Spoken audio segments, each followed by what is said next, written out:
Hello friends, welcome to my channel. இன்றைக்கி நம்ம சேனலில் 19 கிட்ஸ் ஃபேவரட்டான ரொம்ப சூப்பரான ஒரு டிஷ்ஷோடு தான் வந்திருக்கேன். இது எனக்குமே ரொம்ப பிடிக்கும். வாயில் வச்சோடனே கரையிற மாதிரி டேஸ்ட் அவ்வளோ சூப்பராக இருக்கும். கண்டிப்பாக நீங்கள் பிகினர்ஸ் இருந்தால் நீங்களுமே ஈஸியாக செய்யலாம். பாருங்கள் எவ்வளோ ஒரு சாஃப்டாக இருக்குன்னு. கண்டிப்பாக இந்த வீடியோ உங்களுக்கு பிடிக்கும். வாங்க இப்போ எப்படி செய்யலான்னு வீடியோக்குள்ளே பார்க்கலாம். இப்போ ஒரு மிக்சிங் பவுலில் 2 கப் அளவுக்கு நம்ம மைதா மாவு சேர்த்துக்கலாம். அது கூட 2 ஸ்பூன் அளவுக்கு தயிர் சேர்த்துக்கலாம். அது கூடவே 1 ஸ்பூன் அளவுக்கு நெய் சேர்த்துக்கலாம். காய்ச்சின நெய்யாக சேர்த்துக்கோங்க. 1/4 ஸ்பூன் அளவுக்கு உப்பு சேர்த்துக்கலாம். சேர்த்துட்டு நல்லா ஃபஸ்ட்டு கலந்து விட்டுக்கலாம்.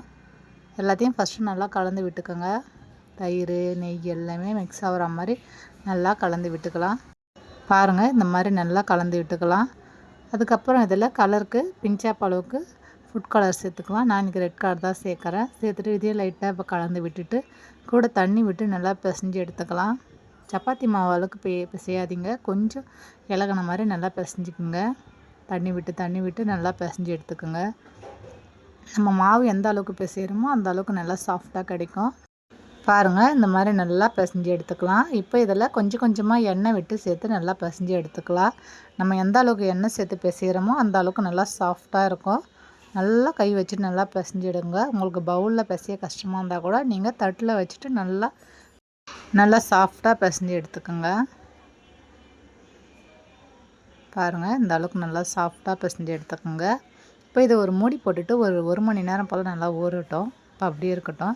இப்போ நம்ம பாகு ரெடி பண்ணிக்கலாம். ஸ்டவ்வில் ஒரு பேன் வச்சுட்டு 2 கப் அளவுக்கு சர்க்கரை சேர்த்துக்கலாம். நம்ம 2 கப் அளவுக்கு மைதா எழுதுறதுக்கு 2 கப் அளவுக்கு சர்க்கரை சேர்த்துக்கிறோம்.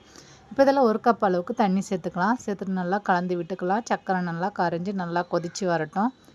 இப்போ பாருங்கள், நல்லா கொதிக்குது பாருங்கள். நுரம் எவ்வளோ நல்லா வெள்ளையாக இருக்குது பாருங்கள். இந்த மாதிரி நல்லா கொதித்து வரணும்.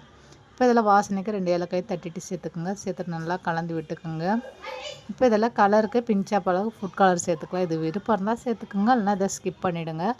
இப்போ இதையும் சேர்த்துட்டு நல்லா கலந்து விட்டுக்கலாம். இப்போ நம்ம பாகு செக் பண்ணிக்கலாம். ஒரு கம்பி பதம் வந்தால் கரெக்டாக இருக்கும். பாருங்கள், ஒரு கம்பி பதம் வருது. இப்போ நம்ம ஸ்டவ் ஆஃப் பண்ணி வச்சிடலாம். இப்போ ஒரு பூரிக்கட்டையில் கொஞ்சமாக மாவு தூவிக்குங்க. தூவிட்டு நம்ம ரெடி பண்ணி வச்சுருக்க மாவுலேருந்து கொஞ்சமாக எடுத்துக்குங்க. எடுத்துகிட்டு இந்த மாதிரி திரட்டிக்குங்க. நல்லா மெலிசாக இந்த மாதிரி திரட்டிட்டு இந்த மாதிரி கத்தி வச்சுட்டு கட் பண்ணி எடுத்துக்குங்க. மீடியமான சைஸில் சின்ன சின்னதாக நல்லா கட் பண்ணி எடுத்துக்குங்க. இந்த நீல் ஷேப்பில் இருக்க மாதிரி இருக்கும். அதை நம்ம கையில் எடுத்து லைட்டாக ப்ரெஸ் பண்ணி விடுங்க. நல்லா உருண்டை ஷேப்பு அந்த மாதிரி எடுத்து வச்சுக்கலாம். இப்போ பேனில் எண்ணெய் சேர்த்து வச்சுருக்கேன். இப்போ நம்ம ரெடி பண்ணி வச்சுருக்க மாவு அப்படியே சேர்த்துக்கலாம்.